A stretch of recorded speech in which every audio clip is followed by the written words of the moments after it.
এই মাহে রমজান আমাদের সম্মুখে এসেছে, মুসলিম বিশ্ববাসী তা স্বাগত জানিয়েছে। আজ প্রথম রামাদান, আমাদের সাপ্তাহিক আলোচনার প্রথম পর্ব। আমরা এই আলোচনা প্ল্যাটফর্মে আসতে পেরে আল্লাহর কাছে লাখো শুকরিয়া জ্ঞাপন করি। যারা দেখছেন এবং যারা পরবর্তীতে দেখবেন, সকলকে আমার আন্তরিক শুভেচ্ছা, ভালোবাসা ও সালাম। আসসালামু আলাইকুম ওয়া রাহমাতুল্লাহ। আমরা এই আলোচনা পর্বে আমরা আলোচক হিসেবে পেয়েছি সম্মানিত শিক্ষক জুলফিকার আলী মোল্লা সাহেবকে। আমরা সিএনএস এর তরফ থেকে সকলকে আন্তরিক শুভেচ্ছা, ভালোবাসা এবং অভিনন্দন জানাচ্ছি, এবং সাথে সাথে আমাদের প্রিয় বক্তা এবং আজকের আলোচক জুলফিকার আলী মোল্লা সাহেবকেও। কেমন আছেন আপনি? আলহামদুলিল্লাহ, ভালো আছি। জি, আজকে আমরা জানি যে মুসলমানরা যে মাসটা অতিবাহিত করছে সেটা হচ্ছে মাহে রমজান। এই মাহে রমজান নিয়ে তারা অত্যন্ত খুশি এবং আবেগের মধ্যে থাকে। তো এই মাস নিয়ে আমরা কিছু আলোচনা করতে চাই আপনার সাথে। আমরা জানি বা শুনেছি যে মুহাম্মদ সাল্লাল্লাহু আলাইহি সাল্লাম এই মাসকে অতিবাহিত করেছেন। তো আমরা আপনার কাছ থেকে যেটা জানতে চাইছি যে রমজান মাস আসার আগে মুহাম্মদ সাল্লাল্লাহু আলাইহি সাল্লাম, আমাদের আদর্শ নেতা এবং তার অনুসারী সাহাবীরা কিভাবে এই মাসটার জন্য তারা অপেক্ষারত থাকতেন এবং কতটা খুশি থাকতেন এই মাসটি যখন তারা পেতেন, এবং কিভাবে প্রস্তুতি গ্রহণ করতেন তারা এই মাসটাকে সামনে রেখে, যদি একটু আপনি বলতেন। আলহামদুলিল্লাহ, আলহামদুলিল্লাহ রাব্বিল আলামিন, আসসালাতু ওয়াসসালামু আলা রাসূলিল কারীম। সুপ্রিয় শ্রোতা মণ্ডলী, আমরা যদি বাইহাকি হাদিস শরীফের 3534 নম্বর হাদিস দেখি, সেখানে আমরা দেখতে পাই যে নবী করিম সাল্লাল্লাহু আলাইহি সাল্লাম রমজান প্রাপ্তির জন্য দোয়া করতেন। তিনি দোয়া করতেন এইভাবে: হে আল্লাহ, রজব ও শাবান মাস আমাদের জন্য বরকতময় করুন ও আমাদের রমজান পর্যন্ত পৌঁছে দিন। তাছাড়াও তিনি রমজান মাসের জন্য দিনক্ষণ গণনা করতেন। হযরত আয়েশা রাদিয়াল্লাহু আনহা থেকে বর্ণিত আবু দাউদ শরীফের 2325 নম্বর হাদিস আমরা দেখতে পাই যে আয়েশা রাদিয়াল্লাহু আনহা বলছেন যে আল্লাহ রাসূল সাল্লাল্লাহু আলাইহি সাল্লাম শাবান মাসের তারিখের প্রতি খুব বেশি লক্ষ্য রাখতেন, এত লক্ষ্য রাখতেন যা অন্য মাসে লক্ষ্য রাখতেন না। তিনি এই মাসে অধিক পরিমাণ রোজা রাখতেন। নাসাই শরীফে 2357 নম্বর হাদিসে আমরা দেখছি যে শাবান মাসে অধিক পরিমাণ রোজা রাখতেন। এমনকি তার কারণ হিসাবে জানতে চাইলে নবী সাল্লাল্লাহু আলাইহি ওয়াসাল্লাম বলেন এটা রমজানের প্রস্তুতির জন্য। নবী সাল্লাল্লাহু আলাইহি ওয়াসাল্লাম নাসাই শরীফে 2106 নম্বর হাদিস আমরা দেখছি যে জনসাধারণকে রমজানের প্রতি উৎসাহী করে তুলতেন, যে সামনে রমজান আসছে এর প্রস্তুতির জন্য। রমজানের বিধান জানাতেন ও রমজানের আগমনে আনন্দ প্রকাশ করতেন। সাহাবীরাও চাঁদ দেখার জন্য ও রমজানের প্রতীক্ষা তারা করে থাকতেন। পূর্ববর্তী রোজা কারো যদি কাজা হয়ে থাকে সেই কাজা রোজা আদায় করে নিতেন। রমজানের আগমনের জন্য 6 মাস দোয়া করতেন। রমজান কেটে যাওয়ার পরে বিগত পরবর্তী 6 মাস তারা দোয়া করতেন যাতে পরবর্তী রমজানের সম্মুখীন হতে পারে। শাবান মাসে বেশি বেশি করে নফল রোজা রাখার অভ্যাস ছিল সমস্ত সাহাবীদের।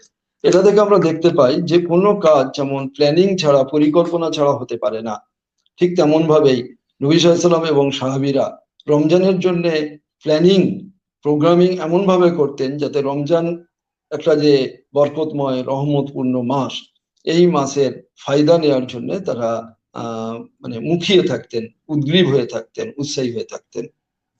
জি জি, আমরা আপনার বক্তব্য শুনে বুঝতে পারছি যে মুহাম্মদ সাল্লাল্লাহু আলাইহি সাল্লাম এবং তার সাহাবীগণ কতটা এই মাসকে তারা প্রস্তুতি নিতেন এবং আমাদেরও তার কতটা প্রস্তুতি নেওয়া প্রয়োজন। আমরা একটা জিনিস আপনার কাছে জানতে যে আল্লাহ রাব্বুল আলামিন কোরআনে বলছেন যে ইয়া আইয়ুহাল্লাযীনা আমানু কুতিবা আলাইকুমুস সিয়াম কামা কুতিবা আলাল লাযীনা মিন ক্বাবলিকুম লাআল্লাকুম তাত্তাকুন। তো এর মাধ্যমে আল্লাহ বলছেন আমি রোজাকে ফরজ করলাম, যেমন ফরজ করেছিলাম পূর্ববর্তী নবীগণের উপর।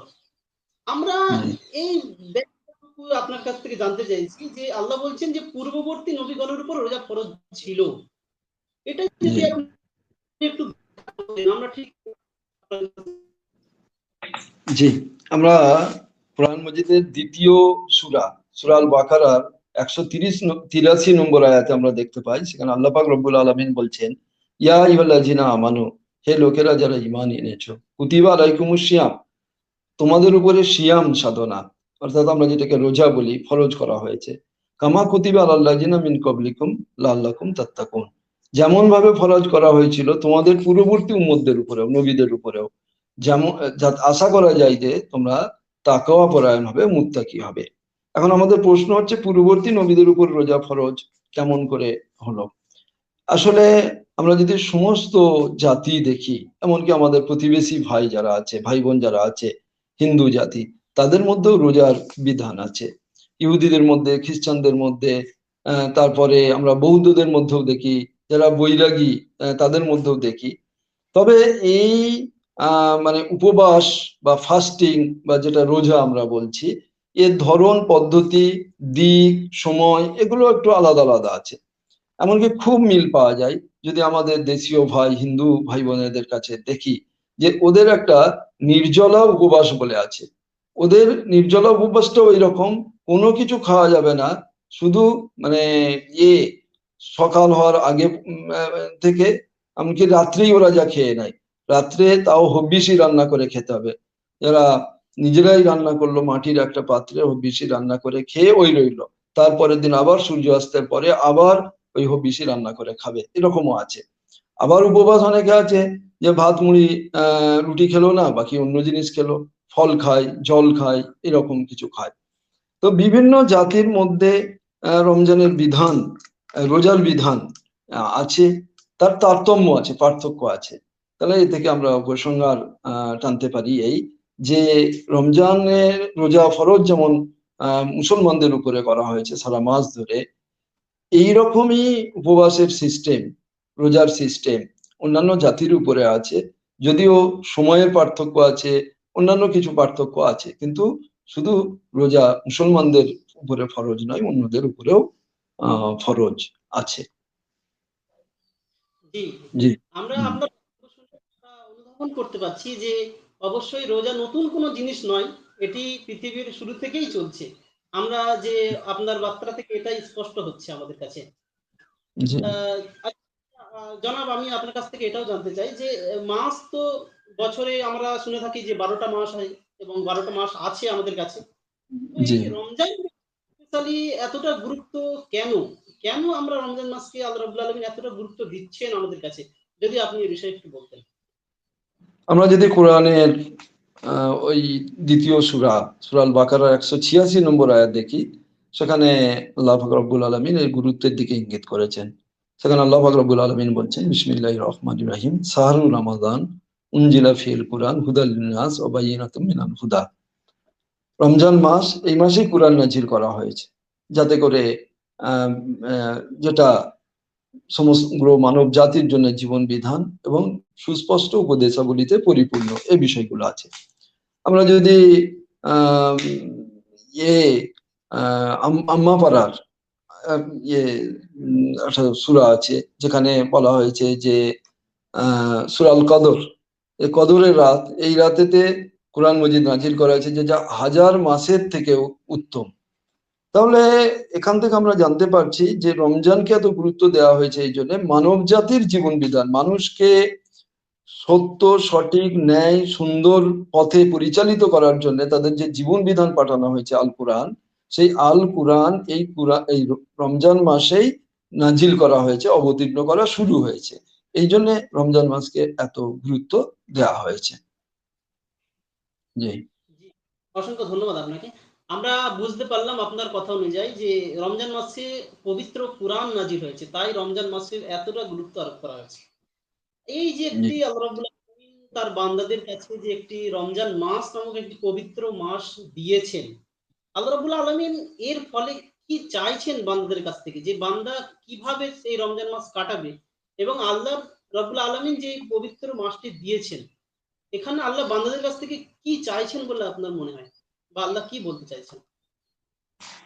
তো আমরা মানে এর আগেই একটা আয়াত, একটা বাণীর উল্লেখ করা হয়েছে সূরা আল বাকারার 183 নম্বর আয়াত, যেখানে আল্লাহ পাক রব্বুল আলামিন রমজানের রোজা ফরজ করার উদ্দেশ্য হিসেবে তিনি বলছেন লাআল্লাকুম তাত্তাকুন, আশা করা যায় যে সম্ভবত তোমরা তাকওয়া পরায়ণ হবে, মুত্তাকি হবে।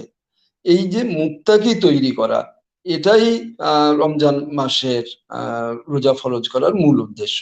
এখন প্রশ্ন আসতে পারে যে আমরা মুত্তাকি কাকে বলবো। মুত্তাকি সম্পর্কে সাধারণ মুসলমানদের যে ধারণা আছে যে নামাজ, রোজা, হজ, যাকাত, তাসবিহ, তাহলিল এর মধ্যে সাথে থাকার সাথে সাথে আরো মানে পোশাক আশাকের উপরে একটা গুরুত্ব দেওয়া হয়। প্রকৃতপক্ষে রমজানের রোজা যে জন্য ফরজ করা হয়েছে, যে মুত্তাকি বানাতে চাওয়া হয়, সেটা আমরা রোজার মানে ধরন, রোজা রাখা অবস্থায় আমরা কিভাবে চলি সেটাই ইঙ্গিত করলেই, সেটার দিকে চোখ দিলেই, দৃষ্টি দিলেই, ইঙ্গিত করলেই আমরা দেখতে পাবো। এখানে আমরা দেখুন যে রোজা কি, নবী করিম সাল্লাল্লাহু আলাইহি ওয়াসাল্লাম বলছেন কেবলমাত্র ক্ষুধা এবং পিপাসা থেকে দূরে থাকার নাম আসল রোজা নয়, বরং সমস্ত রকম মিথ্যে কথা এবং পাপ কাজ থেকে দূরে থাকার নামই রোজা। অর্থাৎ সমস্ত রকম পাপ কাজ এবং মিথ্যে কথা থেকে দূরে থাকলে তবেই সে রোজাদার বলে গণ্য হবে, না হলে এ রোজা কোনো কাজে আসবে না। আমরা যদি দেখি মুত্তাকির উদাহরণ দেওয়া হয়েছে হাদিসে, একটা খুব সাইন্টিফিক ওয়েতে, বিজ্ঞানসম্মত পথে নবী সাল্লাল্লাহু আলাইহি ওয়াসাল্লাম বলছেন যে মুত্তাকি বোঝাতে গিয়ে তিনি বলছেন, উদাহরণ দিচ্ছেন যে একটা সরু কাঁটাযুক্ত সরু আঁকা বাঁকা গলি পথ, দুদিকে কাঁটাযুক্ত গাছ আছে, আর সেই মানে গাছ দিয়ে তুমি হেঁটে যাচ্ছ, আর প্রচন্ড ঝোড়ো বাতাস বইছে। সেই সময় তুমি গায়েতে একটা চাদর জড়িয়ে আছো, সেই চাদর একটু অসাবধান হলে কি হবে, কাঁটায় আটকে যাবে, তুমি কেমন ভাবে সাবধানে যাও। তাহলে তাকওয়া ওই রকমই, যে ওই সরু আঁকা বাঁকা রাস্তা, দুদিকে কাঁটাযুক্ত গাছ আছে, যেখানে থেকে তাকওয়া, খোদা ন্যায়পরায়ণতা, খোদা ভীরুতার যে চাদর ছিনিয়ে নিতে পারে, সেই সময় অতি সন্তর্পণে যাওয়া, এটাই প্রকৃতপক্ষে তাকওয়া। আমরা বাস্তব উদাহরণ দেখি যে আমরা বাড়িতে সেহরি করলাম, ভোরে খেলাম, আমরা কাজে চলে যাই বাইরে, সেখানে কাজে চলে গিয়ে আমরা সেখানে গিয়ে মানে হোটেলে কি কোনো দোকানে যদি খাই, কেউ দেখতে পায় না বাড়িতে, কিন্তু আমরা খাই না কেন? আমাদের এই বিশ্বাস থাকে যে আমি রোজা রেখেছি, সামান্য কিছু খেলে বা পান করলে কেউ না দেখুক, সেই আল্লাহ পাক রব্বুল আলামিন দেখছেন, তাহলে আমার রোজা নষ্ট হয়ে যাবে, সেই জন্য আমরা খাই না। তাহলে এই তাকওয়া, এই খোদাভীরুতা, এই মুত্তাকি মানুষ তৈরি করার জন্যই রোজা মানে ফরজ করা হয়েছে, এবং আল্লাহ পাক চাইছেন যে সমস্ত মানুষ তারা সমস্ত রকম খারাপ কাজ, সমস্ত রকম মিথ্যে কথা, মানুষের মর্যাদা হানি করতে পারে এমন সমস্ত কথা এবং কাজ থেকে দূরে থাকবে। এটাই রোজা ফরজ করার আল্লাহ পাকের উদ্দেশ্য বলে আমার মনে হয়। জি। আমরা বুঝতে পারছি যে আল্লাহ রাব্বুল আলামিন তার বান্দাদের কাছ থেকে কি চায়। তো সেই অনুযায়ী আমি বলি যে আপনাকে আরেকটা আমি প্রশ্ন করতে চাই যে রোজার অর্থ হচ্ছে বিরত থাকা। জি, রোজার অর্থ হচ্ছে বিরত থাকা। এখন আমরা যেটা বুঝি সেটা কি খাওয়া-দাওয়া থেকে বিরত থাকা নাকি আরো কিছু থেকে বিরত থাকা? যদি আপনি এ বিষয়ে একটু বিস্তারিত বলতেন যে রোজা থেকে মানুষ কি ধরনের বিরত থাকবে এই রোজা করে? যদি একটু বলতেন। প্রিয় ভাই বোনেরা, আমি ইতিমধ্যে একটা হাদিসের উল্লেখ করেছি, যেখানে নবী করিম সাল্লাল্লাহু আলাইহি সাল্লাম বলছেন কেবলমাত্র ক্ষুধা এবং পিপাসা, খাওয়া দাওয়া এবং পান করা, এ থেকে দূরে থাকার নাম রোজা নয়, বরং সমস্ত রকম মিথ্যে কথা এবং পাপ কাজ থেকে, সমস্ত রকম পাপ কাজ, সমস্ত রকম খারাপ কাজ থেকে বিরত থাকার নামই রোজা। তাহলে রোজার মাধ্যমে এই রোজা থাকাকালীন সময়েতে সমস্ত রকম মিথ্যে কথা এবং খারাপ কাজ থেকে দূরে থাকতে হবে। সমস্ত রকম চুরি, সমস্ত রকম মিথ্যে কথা, সমস্ত রকম পাপ কাজ, মানুষকে ঠকানো, প্রতারণা করা, হিংসা, বিদ্বেষ, গালিগালাজ, এসব থেকে দূরে থাকার নাম রোজা। এমনকি আমরা যদি মশলা মাসালের দিকে ইঙ্গিত করি, সেখানে দেখবো অনেক বৈধ কাজও এই সময়তেই অবৈধ হয়। উদাহরণস্বরূপ, আমার তো খাওয়া হালাল যদি খাবার হয়, হালাল যদি পানি হয়, সেটা খাওয়া পান করা আমার জন্য বৈধ, জায়েজ, কিন্তু এইটুকু সময়ের জন্য জায়েজ নয়। এই সময় বাদ দিয়ে আমাকে খাওয়া দাওয়া করতে হবে। তাহলে রোজার মাধ্যমে মানে মানুষকে এই ট্রেনিং, এই প্রশিক্ষণ দেওয়া হয় তা যে সে রোজা অবস্থায় যেমন করে সমস্ত রকম খারাপ কাজ থেকে, সমস্ত রকম মিথ্যা কথা থেকে দূরে থাকতো, তার জীবনের বাকি 11টা মাস ঠিক ওইভাবেই সমস্ত রকম খারাপ কাজ থেকে দূরে থাকবে। আমরা আর একটা হাদিসের সাহায্য নিতে পারি, যেখানে নবী করিম সাল্লাল্লাহু আলাইহি ওয়াসাল্লাম বলতেন যে তোমার সঙ্গে রোজা অবস্থায় তোমার সঙ্গে যদি ঝগড়া বিবাদ করতে আসে, তাদেরকে বলে দাও আমি রোজাদার, আমি রোজাদার। তাহলে আমি রোজাদার, আমি ঝগড়া বিবাদ ফাসাদ ঝামেলা করতে পারবো না, এখান থেকে সে দূরে থাকবে। তাহলে রোজা মানে বিরত থাকা, যেটাকে আমরা বাঙালি মুসলমানরা রোজা শব্দটাকে ঠিকভাবে বুঝতে পারি না। আরবি শব্দ সিয়াম, সিয়াম হচ্ছে আমরা বাংলাতে যদি বলি যে একটা কৃচ্ছ সাধনা, এটা খুব সাধনার ব্যাপার, এটা ডেডিকেশন, এক ধরনের মেডিটেশন এবং ডেডিকেশন, এটা মানুষের মধ্যে থাকতে হবে যে আমার সব রকম খারাপ কাজ থেকে আমার আত্মাকে মুক্ত করে আমি আমার আত্মার উন্নয়ন ঘটাবো, আমি পবিত্র তর মানুষ হওয়ার জন্য চেষ্টা করব। এরকম আত্মার ক্ষতি করতে পারে, মানুষের ক্ষতি করতে পারে, সমাজের ক্ষতি করতে পারে এমন সব রকম কথাবার্তা কাজ থেকে আমি বিরত থাকবো। এ উদাহরণ দিয়ে আর বোঝানো সম্ভব নয়। আমরা যদি জেনারেল ক্রাইটেরিয়া নির্বাচন করে নিই যে নিজের আত্মার, পরিবারের, সমাজের, জনগণের, দেশের জন্য ক্ষতি হবে এমন, খারাপ হবে এমন সমস্ত রকম কথাবার্তা কাজ আচার আচরণ থেকে বিরত থাকতে হবে। রোজার মাধ্যমে এই শিক্ষা দিতে চাওয়া হয়। জি, আমরা বুঝতে পারলাম যে রোজা হচ্ছে একটা প্রশিক্ষণের মাস, রোজা হচ্ছে একটা ট্রেনিং এর মাস। ওই মাসটিকে মানুষ কিভাবে কাটাবে? যদি আপনি একটা রুটিন বা তাদের সামনে কিছু একটা উপস্থাপন করতেন, যে মাসটিকে এভাবে কাটালে বা এভাবে কাটালে একটা মানুষ সে পরিপূর্ণ ট্রেনিং থেকে উপকৃত হবে বলে আপনার মনে হয়? জি, প্রশ্নটা খুবই ভালো আহ, মনে হয়েছে। এখন বিষয় হচ্ছে এই, মুসলমানদের মধ্যে, সাধারণ মুসলমানদের মধ্যে রমজান মাস উৎসব আকারে পালন হয়ে চলে। আমরা মার্কেটের দিকে লক্ষ্য করলেই বুঝতে পারবো যে একটা কেনাকাটার ধুম চলে যায়, জিনিসপত্রের দাম বেড়ে যায়, ইত্যাদি ইত্যাদি হয়। এবং একটা ভালো গুণও আছে যে রমজান আসার সাথে সাথে সাধারণ মুসলমানদের মধ্যে একটা দান করার প্রবণতাটা বাড়ে। কারণ এর পক্ষে একটা হাদিসও আছে এই যে এই মাসে দান করবে যে কোনো ভালো কাজ অন্য মাসের তুলনায় অনেক গুণ বেশি তার রিটার্ন পাওয়া যাবে, এসব ব্যাপারগুলো আছে।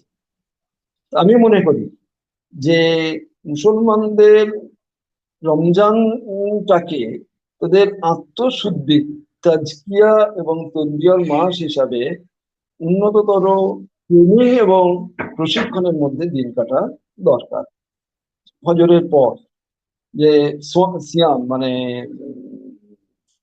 রমজান মাসের রোজা রাখার জন্য যে সেহরি করতে উঠবে, তার আগে একটু সময় বেশি করে নি, একটু আগে উঠুক, আগে উঠে আহ যতটা সময় পাবে লম্বা লম্বা সূরার সাথে সাথে সে আগে তাহাজ্জুদ আদায় করে নিল, তারপরে ইয়ে করলো, সেহরি করলো, মসজিদে আজান হলো, আজান হলে জামাতের সঙ্গে নামাজ পড়লো। এ অভ্যাস সারা জীবনের জন্য রাখতে হবে যে তাহাজ্জুদ, তারপরে অন্য মাসে যেমন ইয়ে হজরত জামাত দেরি হয়, অন্য মাসে তেমন ভাবে সে ওই মাঝখানটুকু সময় কোরআনের সঙ্গে গভীর সম্পর্ক তৈরি করবে। আর রমজানের মাসে বাকি অন্য সময়টা যদি তাকে ঘুমানোর প্রয়োজন হয় ফজর পড়ে ঘুমিয়ে পড়বে, যদি ঘুমানোর প্রয়োজন না হয় ফজর থেকে যতটা সময় পাবে কোরআনের সঙ্গে সম্পর্ক তৈরি করবে।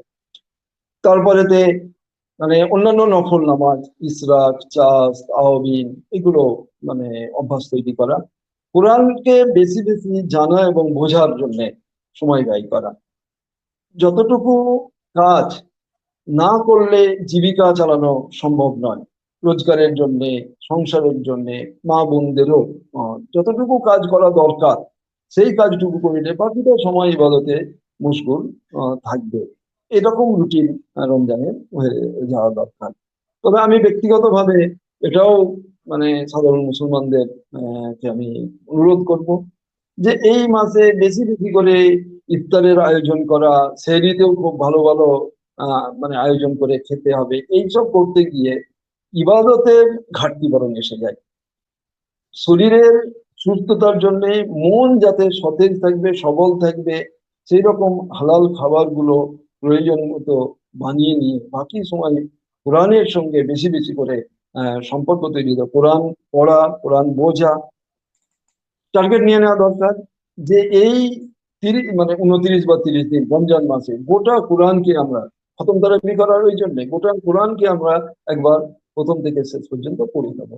শুধু আরবি পড়া নয়, বরং তার মানে বোঝা যে আল্লাহ পাক রব্বুল আলামিন এটাকে হুদাল্লিন নাস বলছেন, মানব জাতির জন্য জীবন বিধান। আমার জীবন বিধান, আমার গাইডলাইন, আমার জীবনের ভুল ত্রুটি কি আছে, আমার জীবনে কোন কোন ভালো গুণ অর্জন করতে হবে, কোরআন মানে বুঝে পড়লেই তবে বোঝা যাবে। কোরআন এবং হাদিস, কোরআনের ব্যাখ্যা হিসাবে হাদিস আমরা কাজে লাগাবো।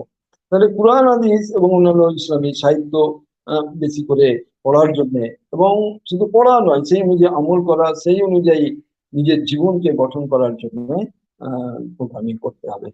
সার কথা এটুকু আমরা বলতে পারি এই যে আমাদের দৈনন্দিন পার্থিব কাজ, দুনিয়াবী যে কাজ, সেই কাজগুলো যতটুকু না করলে নয় ততটুকু করে বাকিটা সময় কোরআন পড়ে, হাদিস পড়ে, ইসলামী সাহিত্য পড়ে, অন্যান্য নফল ইবাদত, নফল নামাজ করে পড়ে মানুষের কল্যাণকর কাজে ব্যয় করে, কিন্তু যাদের লেখনী ক্ষমতা আছে তাদের লেখনী লেখাজোগা করে একটা টার্গেট নিয়ে নেওয়া দরকার। আমি এই রমজানেতে একটা এই বিষয়ের উপরে কিছু আর্টিকেল লিখবো, বা কোনো একটা পুস্তিকা তৈরি করব, কোনো একটা বই তৈরি করব, কোনো যারা লেকচার দিতে পারে কোনো একটা লেকচার আমরা তৈরি করব। এরকম প্ল্যানিং করে নেয়া, প্ল্যানিং করে নিয়ে নিজের আত্মার, নিজের পরিবারের, সমাজের এবং জনগণের কল্যাণ হতে পারে এমন জিনিসগুলো জন্যে তাকে রুটিন করে নিতে হবে।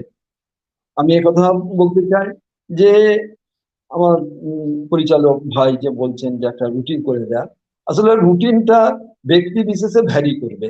যেমন মানুষ তাকে রুটিন আমরা একটা খাকা করে দিতে পারি, বলে দিলাম যেটা, এবারে যে যেমন মানুষ তিনি তেমন ভাবে করবেন।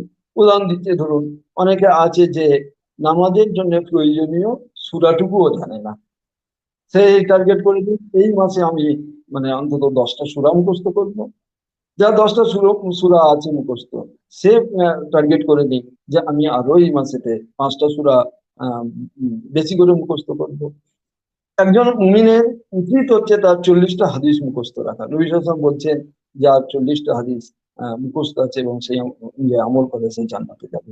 তাহলে আমাদের যাদের 40টা হাদিস মুখস্থ নেই, আমরা টার্গেট করব যদি এই মাসে পারি 40টা, যদি না পারি এই মাসে অন্তত 10টা করলাম, পরের মানে নিয়ে এই আগামী রমজান পর্যন্ত 40টা হাদিস মুখস্থ করবো, বেশি বেশি করে কোরআন মুখস্থ করবো। যারা নামাজের নিয়ম কানুন গুলো ঠিকঠাক জানি না, যে মশলা মাসাইল গুলো জেনে নেবো, রোজার মশলা মাসাইল গুলো জেনে নেবো। অর্থাৎ আমি ওই কথার উপরে ইঙ্গিত দিচ্ছি যে প্রত্যেকটা মানুষ তার নিজস্ব কি ঘাটতি আছে, কি কমতি আছে, সেই অনুযায়ী নিজের রুটিনকে সেট করে নেবে, নিয়ে তার আত্মার উন্নয়ন, সে মুত্তাকি হওয়ার জন্য, আল্লাহ ভীরু মানুষ হওয়ার জন্য, জনকল্যাণকর কাজে অগ্রণী ভূমিকা নেওয়ার জন্য যে যেখানে যে অবস্থায় আছে সে সেখানে এগিয়ে যাবে। যারা ছাত্রছাত্রী আছে, যারা বাচ্চা আছে, তারাও তাদের পড়াশোনার একটা সেট করে নিক, সেই পড়াশোনার পাশাপাশি করবে যে আমি কোরআনের এই অংশটুকু মুখস্থ করবো। দেখা যাচ্ছে যে আগামীকাল থেকে, সোমবার থেকে উচ্চ মাধ্যমিক পরীক্ষা হচ্ছে, তাহলে সে যদি আজকে আমার বক্তব্য শুনে আর তার মতো ওই মুখস্থতে লেগে যায়, হবে না। তার প্রথম কাজ হচ্ছে সামনে পরীক্ষা, সেটাকে পূরণ করা। এইগুলোর পরেতে যতটুকু সে অবকাশ পাবে, যতটুকু করবে, এটা আমরা বলতে পারি যে প্রত্যেকের মানে উন্নয়ন ঘটানোর জন্য তাকে নিজস্ব একটা রুটিন করে নিজের পরিস্থিতির সামনে রেখে রুটিন করে এগিয়ে যেতে হবে। তো নবী করিম সাল্লাল্লাহু আলাইহি ওয়াসাল্লামের একটা হাদিস আমরা স্মরণ করে দিতে চাই। তিনি বলছেন, যার দুটো দিন সমান গেল সে ক্ষতিগ্রস্ত হলো। অর্থাৎ ইমানে, আমলে, জ্ঞানে, গুণে, চরিত্রে, আচার আচরণে আজকে যে অবস্থায় আছে, আগামী দিনে সেই একই অবস্থায় যদি থাকে, তো তাহলে সে ধ্বংস হয়ে যাবে, সে জাহান্নামে যাবে। আমাদেরকে চেষ্টা করতে হবে আমরা যেন প্রত্যেকটা দিনকে উন্নততর জীবন গঠনের জন্য কাটাতে পারি। আল্লাহ পাক রব্বুল আলামিন আমাদেরকে উন্নততর জীবন গড়ার লক্ষ্যে প্রত্যেকটা দিনকে কাজে লাগানোর তৌফিক দান করুন। বিশেষ করে এই রমজানের হক আদায় করে রোজাকে প্রকৃত অর্থে মানে সিয়াম সাধনা, কৃচ্ছ সাধনার মাধ্যমে কাজে লাগিয়ে আমাদের দুনিয়া এবং আখিরাতে সফল হওয়ার তৌফিক দান করুন। আমিন। আখিরু দাওয়ানা আলহামদুলিল্লাহ। অসংখ্য ধন্যবাদ আপনাকে। আমরা একদম প্রোগ্রামের শেষ পর্যায়ে চলে এসেছি। আমরা সংক্ষিপ্ত এই আলোচনার মাধ্যমে আমরা আজকের রমজানের গুরুত্ব জেনেছি, রমজানের ইতিহাস জেনেছি এবং আরো কিছু জিনিস জেনেছি। আমরা পরবর্তী আগামী সপ্তাহে আবার আসবো। তার আগে আপনাকে অসংখ্য ধন্যবাদ জানিয়ে আপনার যদি শেষ মেসেজ কিছু আপনি দিতেন আমাদের শ্রোতাদের উদ্দেশ্যে, রমজান বিষয়ক যদি শেষ মেসেজ আপনি কিছু রাখতেন। আমি শ্রোতাদের উদ্দেশ্যে কথা বলতে চাই যে, প্রিয় ভাই ও বোনেরা, আমি যে হাদিস দিয়ে কথাটা শেষ করেছি সেই মেসেজটাই আপনাদেরকে স্মরণ করে দিতে চাই। নবী সাল্লাল্লাহু আলাইহি ওয়াসাল্লাম বললেন, যার দুটো দিন সমান গেল সে ক্ষতিগ্রস্ত হলো। আরো একটা হাদিস স্মরণ করে দিতে চাই যে, কেবলমাত্র ক্ষুধা এবং পিপাসা থেকে বিরত থাকার নাম রোজা নয়, বরং সমস্ত রকম মিথ্যে কথা এবং পাপ কাজ থেকে দূরে থাকার নাম প্রকৃত রোজা। প্রিয় ভাই বোনেরা, আমরা আমাদের প্রত্যেকটা দিনকে ইমানে, আমলে, জ্ঞানে, গুণে, চরিত্রে, আচরণে, ব্যবহারে আরো ভালো মানুষ, আরো ভালো মুসলমান হব, এই হাদিস থেকে এই শিক্ষা নিয়ে আমরা যদি চলি। এবং আমি এটাই চাই যে আমাদের এই 2025-এর যে রমজান, এই রমজান আর 2026 আবার রমজান আসবে, এই দুটো রমজানের মধ্যে আমরা আরো যেন ভালো মানুষ হয়ে উঠতে পারি। আমরা যেন পৃথিবী থেকে অশান্তি দূর করার জন্য নিজের মধ্যে সমস্ত রকম খারাপ কাজ থেকে কাজগুলোকে ছেড়ে দিতে পারি, সমস্ত ভালো কাজের আঞ্জাম দিতে পারি, সমাজেরও খারাপ কাজগুলো দূর করে ভালো কাজের প্রতিষ্ঠার জন্য যেন আমরা কাজ করতে পারি, সেই অনুরোধ রেখে সকলকে আন্তরিকভাবে অনুরোধ রেখে এবং আন্তরিকভাবে ধন্যবাদ জানিয়ে আমি আমার এই মেসেজ বা বার্তা বা আহ্বান শেষ করছি। অসংখ্য ধন্যবাদ আপনাকে। আমাদের সঙ্গে যে এতক্ষণ যুক্ত ছিলেন জনাব জুলফিকার আলী মোল্লা সাহেব, সম্মানিত শিক্ষক এবং অল ইন্ডিয়া আইডিয়াল টিচার অ্যাসোসিয়েশনের ওয়েস্ট বেঙ্গল ভাইস প্রেসিডেন্ট, এবং আমি সিএনএস এর নিউজের পক্ষ থেকে আমার সকল শ্রোতাকে সালাম জানিয়ে এবং আপনাকে আবারও ধন্যবাদ জানিয়ে আমি আজকে এই সাপ্তাহিক রমজান প্রোগ্রাম এখানেই শেষ করলাম। ওয়াকিদ আলহামদুলিল্লাহ।